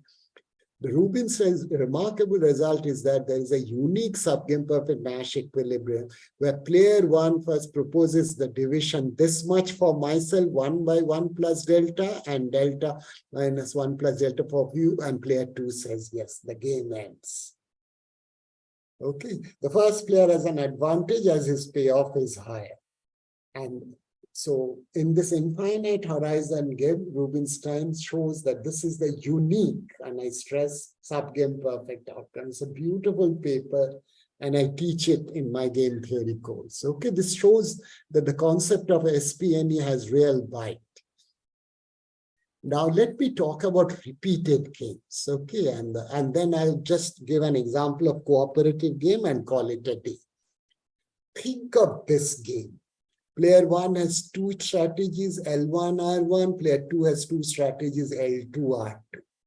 Now, if this game is played only once, this game is like a prisoner's dilemma game. For player 1, L1 is strictly dominant. For player 2, L2 is strictly dominant. So if this game is played only once, L1, L2 is a strictly dominant strategy equilibrium, like a prisoner's dilemma. Now note that R1, R2, like in the prison, gives you a much higher payoff. So you can think of this as a cooperative outcome, but in a one-shot game, this cannot be sustained in a Nash equilibrium or in any equilibrium. Now repeat this game. What do I mean by repeated this game? That we play the game today, we play the game tomorrow, day after. Now this repetition may be for a finite number of times or infinite number of times. However, there is a catch, there is a discount factor. So today we play the game, both of us get 1 each. Tomorrow, suppose we get 1 each. But tomorrow's payoff has to be discounted by delta. So today I get 1, the present discounted value of tomorrow's 1 is delta, so my payoff is 1 plus delta. And it goes on like that, okay? Now this game can be repeated finitely or infinitely. Now, one can show that if it's just repeated finitely, in each period, both players will choose L1 and L2. So nothing surprising happens. But there is a catch. If the game is repeated infinitely, then under some conditions, this R1, R2 can arrive. And this is by means of a trigger strategy. Okay. So, and the trigger strategy is as follows. Think of an equation. So I'm considering an infinitely repeated game. So we are playing the game each period, collecting the payoff, and we don't know when the game is going to come to an end. So it's like an infinitely repeat. And let's assume that delta lies between 1/4 and 1. Delta is the discount. Now consider the following strategy profile. Player 1 chooses R1 in the first stage. In the Tth stage, what he does, if all the outcomes in the previous T-1 stages has been R1, R2, then I choose R1, otherwise I'll choose L1. See, what is he doing is, he's saying, look, I am going to start by cooperating, choosing R1. In the second period, I'll choose R1 if I have seen that you have also chosen R2. Now, if you break the trust, do anything, I'm going to choose L1 forever. That's why it's called a trigger strategy. So any hanky-panky break of trust. Now, what you can show, this strategy profile is a subgame perfect Nash equilibrium.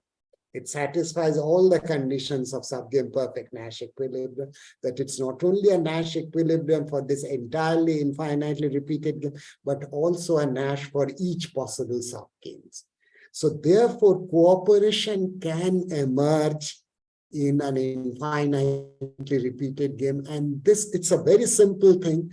This fact has been used in very complicated situations by many people, including Elinor Ostrom, who analyzed community behavior.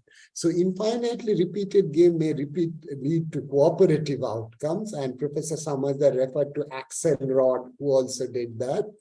Even though one-shot or finitely repeated version does, it can be used to model cooperative outcomes in many economic scenarios like oligopoly competition. So cartel formations may be explained this way. Okay, so repeated games are a very powerful tool to analyze and talk about such things. Now, let me, towards the end, talk about something called cooperative game. See, towards the beginning, I said game theory has 2 broad divisions, cooperative, non-cooperative, and cooperative. In a non-cooperative games, individual players' actions are primitives. In a cooperative game, the joint actions are feasible. Now, in this case, I'm specifically looking at a 2-person bargaining. Now, in a non-cooperative framework, we saw the Rubinstein bargaining model. Now, Nash, the great man Nash, had a cooperative framework in which he considers a 2-person bargaining model. Now, what are the possible scenarios? The buyer and seller of a house negotiating on the price. two trading countries bargaining over the terms of trade, a player discussing his contract with his club, two corporations arguing over the details of a joint venture. So you are bargaining and trying to find a solution, both you and your friend or rival. So this can be models. Think of F, the set here. So these are the possible payoffs. One's payoff on the x-axis, two's payoff on the y. And this within this, below this red lines are the possible payoff. And this point V, 0, 0, it need not be 0, 0. It's N, it's something. It's called the disagreement point. It can be 0, 0, it can be something negative. What would happen in the worst case scenario if the bargaining process were to break down? So F gives you the set of feasible payoffs and V gives you the disagreement. What would happen in the worst case? Now you have to, both of you have to sit or some third-party arbitrator and decide on a solution. Okay, this much goes to player one and this much goes to player two. Okay. So the bargaining solution is for any F set of bargaining set and V, the disagreement point, you must specify how much should be allocated to player one, which is phi one, how much to player two. Okay. There's a finite number of things are possible in this set, just an example. Now, Nash approached the problem axiomatically. See, he suggested 4 simple, I'm not going into the details of that any solution should satisfy. It says Pareto efficiency, which means you cannot make anybody strictly better off by making somebody worse off, without making anybody worse off. That's Pareto efficiency, which means you have to operate at the boundary, okay? Because anything out here inside, it can be Pareto improved by giving a higher payoff to one person without lowering the payoff to the other person. It should be Pareto efficient. Individual rationality means every person must be given more than his disagreement payoff. The worst case scenario, scale covariance and independence of irrelevant alternatives are slightly technical. I'm skipping it, but they're very commonsensical. So Nash suggested that anything should satisfy these 4 axioms. And what is remarkable result, it's just a 5-6 page paper, you can read it freely available on the internet, is that there is exactly one bargaining solution called the Nash bargaining solution that satisfies all the above actions. There's just one solution which satisfies those 4 actions. So what is the solution? You take this x1 product minus v1, x2 minus v2, maximize this product subject to the 2 constraints. The x1, x2 vectors must belong to the set F, so you cannot go outside the set F, and x1 must be greater than or equal to v1. The worst case scenario, x2 must be greater than or equal to v2. Such a simple solution. The remarkable part of the result is that it's the only solution which will satisfy all the 4 actions. Okay, that's the remarkable, and it's so easy. Just to give you a couple of examples on it, suppose there is a house for sale. The seller's reservation price, it's a big house, is 20 crores. What do I mean by seller's reservation price? Seller is the minimum price at which the seller is willing to sell the house is rupees 20 crores. And buyer's reservation price, which is the maximum price the buyer is willing to pay, is 22 crores. So therefore, it means if the house is sold at any price between 20 and 22, both sides gain. So there are potential net gain of 2 crores. So I have put the gains out here. See, if the house is sold for 22 crores, buyer's payoff would be 0 and seller's payoff would be 2. If the house is sold for 20 crores, buyer's payoff would be 2, seller's payoff would be 0, and in between all kinds of things. Now, Nash bargaining solution is very simple. If you plug in that formula, x1 minus v1, x2 minus v2 maximize subject will give you a price of 21 crores. Okay. Now let me come to a story. Now, this story is narrated in Talmud Talmud is an ancient Jewish text, and I got to read this story in a paper by Aumann. So the story is as follows. A very rich person has died, and he leaves his wealth as a bequest to his son. While the son is very sad because his father has passed away, but he's also secretly happy because he's going to get a large sum of $100 million, let's say, just a number. However, it so transpires that his happiness is short-lived because it turns out that his father has outstanding loans of $150 million. Okay, so father's endowment is $100 million, but he has debts of $150 million. And he owes to the first debt holder 60 million and to the second debt holder 90 million. See, the son can't be sued for his father's excesses. Father blew up the money. Okay. Now, so he has to distribute this 100 million among these two debt holders. Okay. Now, he can't give entire 150. So how is the money going to be divided between these two creditors? Okay. Now, one simple solution that may come to your mind is the proportional one. Give it as a proportion of their debt. So 60 out of 150 into 100 to this guy and 90 out of 150 into 100 to that guy. That would give you a 40-60 division if you just do the computation. But Talmud, the ancient Jewish text, suggests a different thing. What it suggests is as follows. I'll come to the next slide. It gives a two-stage solution. In the first stage, give each of the debt holders their worst-case scenario payoff. So what is the worst-case scenario payoff for debt holder 1? It is as follows. If the person 2 is given his entire $90 million, he will go away with that. 10 million will remain. So I will get at least 10 million. Give him 10 million. Now, what is the worst case scenario of player 2? If the entire 60 million, which this guy should get, is given to this first chap, 40 million remains, so he would get 40. So the worst case scenario for person 1 is 10 million, worst case scenario person 2 is 40. So in the first stage, give 10 to the first chap, 40 to the next chap. So 50 is disbursed, 50 remains in the next stage, divide it equally 25-25. Okay, so first stage give 10 to D1, 40 to D2, 50 remains in the second. So the division proposed by Talmud is 35. It so happens this is exactly the same as the Nash bargaining study.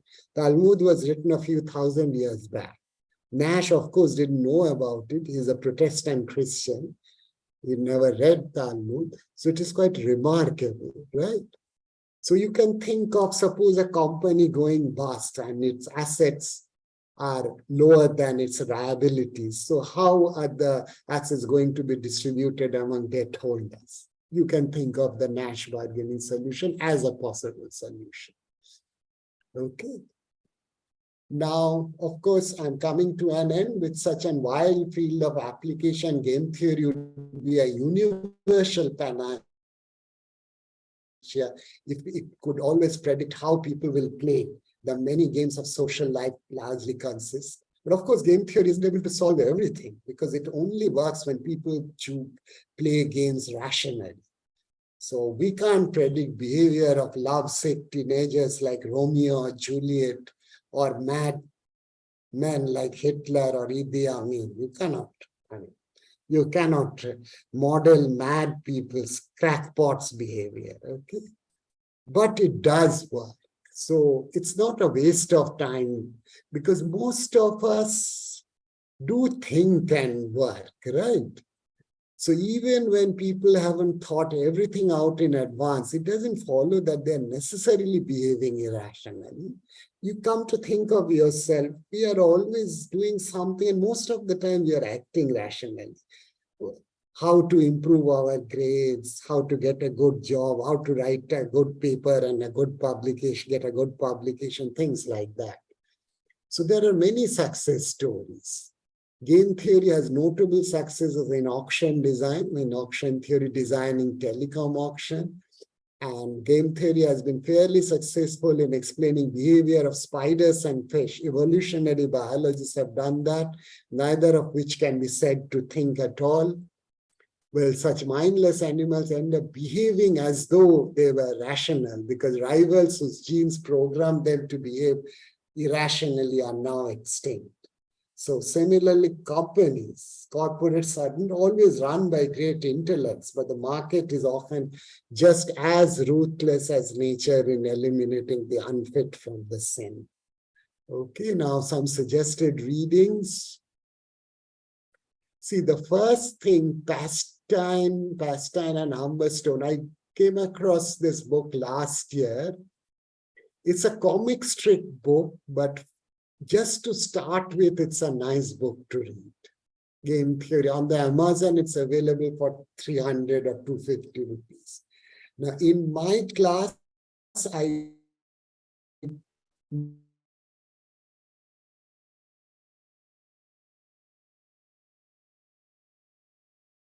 Sir, your voice is depend on cracking, Gibbons sir. and Stephen Tadelis' book. There are other books.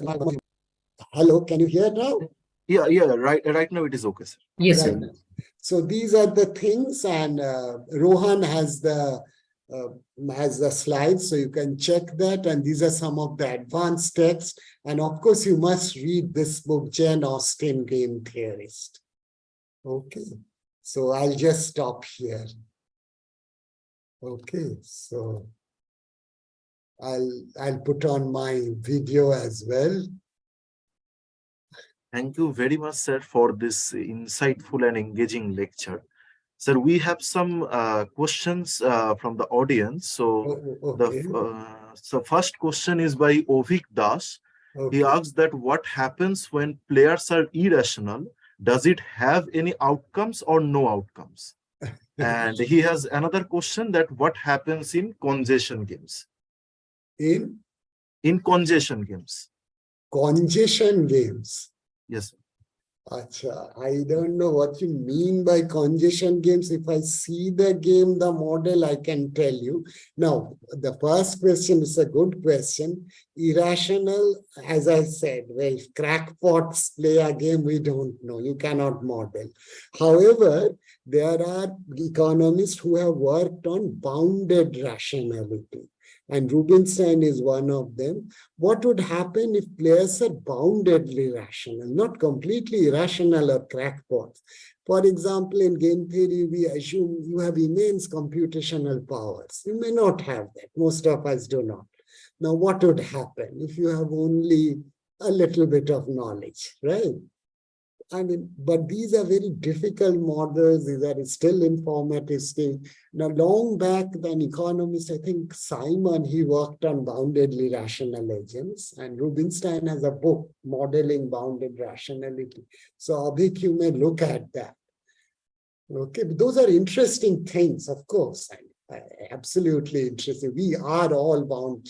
But game theory is powerful when all agents are rational. Now, regarding congestion game, if you send me that model and the reference, I will. As of now, I cannot without looking at the game. Okay, the next question.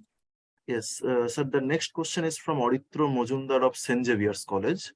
Okay. That in case of 3-player simultaneous move game with multiple equilibria, whether such multiple equilibria can be reduced to unique pure strategy equilibrium of social planner's choice? See, there is a literature on refinements of equilibria. Okay. Now, suppose there are multiple equilibria. Now, which one to choose? Okay. Now, there is Eric Van Dam has an entire book called Refinements of Nash Equilibria. Now, if the game is a sequential move game, then it's very easy. Then, first of all, you can rule out unreasonable Nash equilibrium. By unreasonable Nash equilibrium, I mean there could be equilibrium which involve threats which are not credible by the notion of subgame perfection. Okay. And also in some Nash equilibrium, a players may choose a weakly dominated strategy, never a strictly dominated strategy, but a weakly. You can rule such equilibria out. But I agree, often multiple equilibria is a problem. You don't know what to choose. It depends on the context, okay? And sir, the next question is from Ananto Banerjee. Okay. That is it necessary to have numerically measurable payoffs at the end of a game? Like if we link this in terms of cardinal versus ordinal utility. And also, sir, is it always true that the weak dominance is just as robust as strictly dominance when it is utilized as a common solution procedure?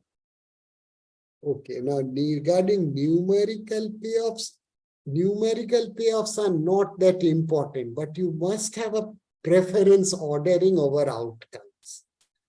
That is important, just like in utility. I mean, because think of any game and an outcome is I choose strategy X, you choose strategy Y, then we write how much payoff I'll get, how much payoff I'll get. And then I compare this outcome over with some other. We write it in terms of some numerical truth. But as long as you can say this is preferable to the other or this is indifferent, it will do. Anything which is consistent. And what was the next part of the question?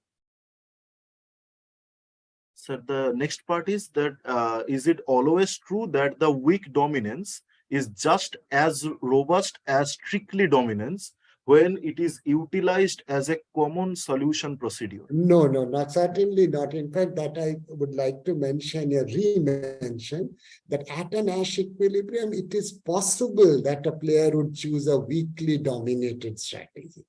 However, there are papers which suggest, see, what is a weakly dominated, suppose I say strategy A weakly dominates strategy B, means irrespective what your rival does, I'm better of choosing, or never worse of choosing A over B, but at least in one case, I am strictly better. Now, one can show that if there is a little bit of uncertainty or incompleteness of information about your rival's types, then you can safely rule out weakly dominated strategy. Then it becomes robust.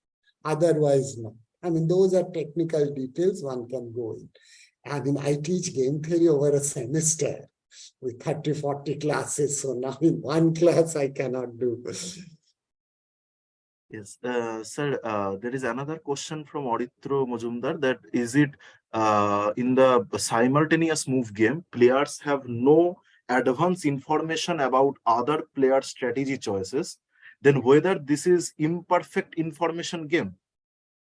It is an imperfect information. See, you know what they could choose, but you don't know what they are actually choosing. In a simultaneous, I know he can choose X, Y, Z, or W, but I don't know what is he doing. Is an imperfect information game because I have not gone into, because technically the information sets are not singletons. A set is a singleton if there is only one element. If all information sets are singletons, you know exactly what has happened before, what the other players have done. But here you don't know. Simultaneous move games are always imperfect information games. And there is something called incomplete information games also, which is different from imperfect information. And these are all nuances. Okay. And sir, there is another question from Ovik Das that can you little bit elaborate on the game structure of the new auction design by Paul Milgram, for which they have won Nobel Prize in Economics? Okay, now, but Milgram has written many papers on auction theory. I mean, they don't have one, but they did see, I'll tell you one story. In 1994, I think Bill Clinton was the president. He invited Milgram, Wilson, and other theorists to design spectrum auctions. Earlier, bureaucrats and politicians used to do that. That was the first time when mathematical economists were invited to design spectrum auctions in such a way so that would maximize expected revenue coming to the government. And it's called the FCC, Federal Communication Commission auction. Okay, and it was hugely successful. Okay, so this much. Now, Milgram has worked on many things, so I cannot talk about one specific, but his paper in Econometrica with Weber on interdependent value auctions is a seminal work, which I have read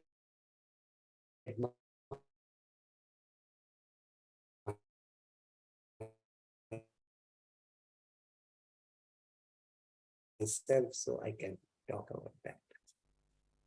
Sir, can we take some more questions? Yes, but quickly. Yes. Sir, there is another question that is in repeated games, do we always have subgame perfect Nash equilibrium? Yes, of course. You can all, provided the repeated, the number of strategies of each player is finite. Okay. And sir, can you throw some light on the game theory solution for market for lemons? Well, you can model it as a signaling game, which is a dynamic game of incomplete information. But that would take us far. You have to know many things before that. Yeah, it's a signaling game. Market for lemons, then job market signaling. Yeah, of course. Okay, sir, these are the questions that we all have, sir. Now I request you to please. Yes, sir. Yeah, of course, sir. Please. Well, there would be a bit of a compliment. Thank you. Some comment and a sincere question. Okay. The compliment is, I really appreciate your recommending Pastine's book, and that too on the top of the list. So that's I do appreciate that.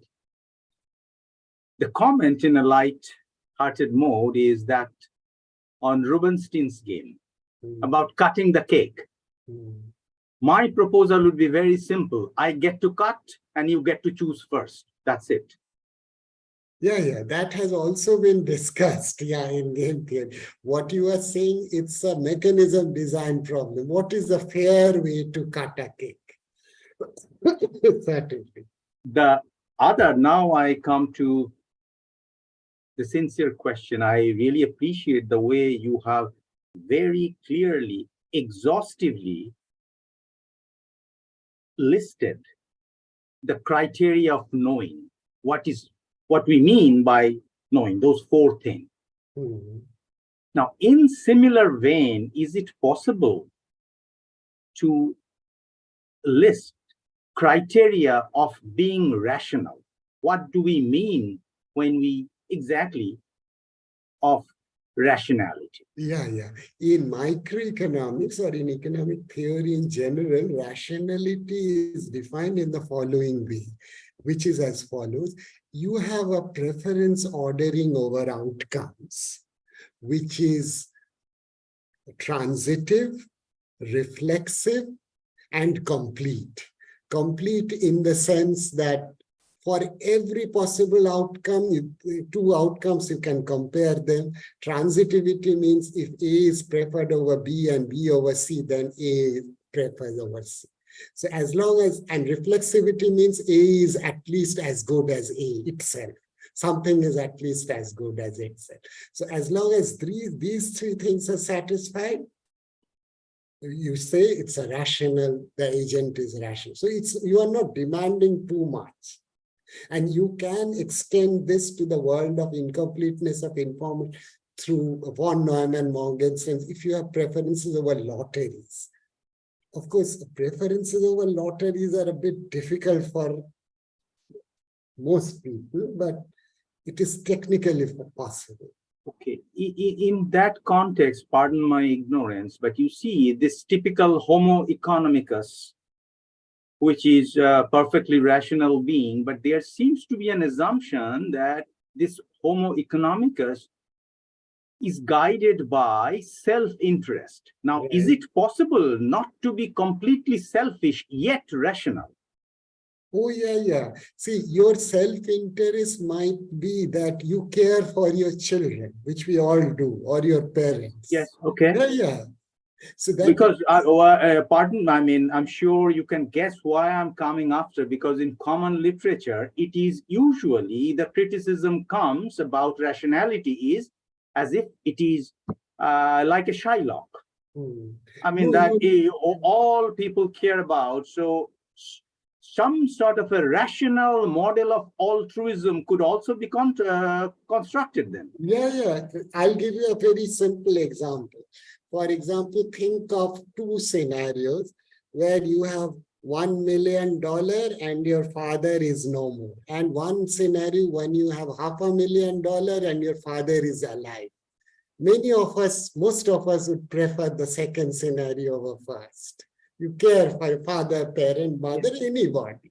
So things like that. Okay. No,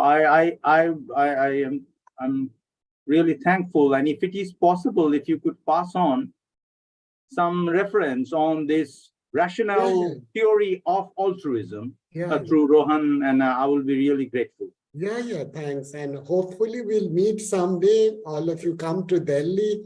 Just I am here. And I go to Calcutta because that's yes. Please let us know if let him know that on behalf of our university, on my personal behalf, on behalf of all the audience, and I'm sure on behalf of Rohan, we would like to welcome you. Yeah, thank you so much. It was lovely talking to you, and I'm grateful to you for providing me with this wonderful opportunity. So in my next visit, I'll call up Rohan and we can all meet. Okay. Okay, bye. Thank you. Thank you, sir. Thank you, Professor. Yes, Thank you. Now, I request Professor Sukhendu Samadar, sir, to please give the concluding remarks, sir. Well, I mean, this has been a very engaging, enriching experience, as also it will be noted in the records of the Department of Applied Economics of our university as the first distinguished lecturer. And maybe down the line, after maybe 2 decades, I should be able to say, yes, I was in the audience. And setting aside that personal thing, I, on behalf of the university, on behalf of the organizers, and on behalf of the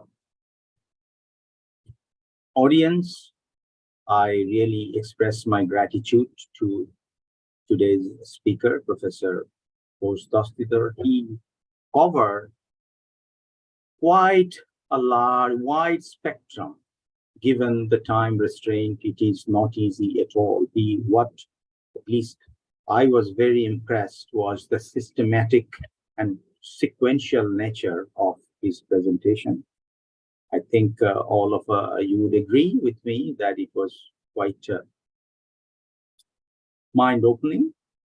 And also, I would like to thank the speaker and alongside the technical team, which made all these transmission possible without any difficulties.